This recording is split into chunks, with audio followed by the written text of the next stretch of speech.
আসসালামু আলাইকুম। আমার নাম বেলাল হোসেন। আমি ম্যানহাটনে থাকি।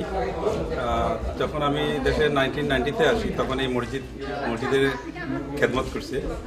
আর এই মসজিদ প্রতিষ্ঠিত হয়েছে 1976-এ। আপনারা জানেন ম্যানহাটনের প্রথম মসজিদ। তো এখন তো প্রচুর মসজিদ, সব জায়গাতে মসজিদগুলো হয়েছে ইনশাল্লাহ। এবং দেখা গেল যে এই মসজিদেরই এই খাদিম প্রত্যেকটা মসজিদে আছে। তো ইনশাল্লাহ আমরা এখানের মধ্যে আজকে তাজমহল রেস্টুরেন্টে আমাদের একটা মাহফিলের আয়োজন করছি। আমাদের মাওলানা, বাংলাদেশের মাওলানা হাফিজ মাওলানা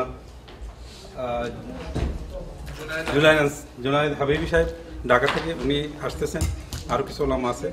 তো আপনাদের প্রত্যেকের জন্য আমন্ত্রণ রইল, আপনারা সবাই আসবেন ইনশাল্লাহ।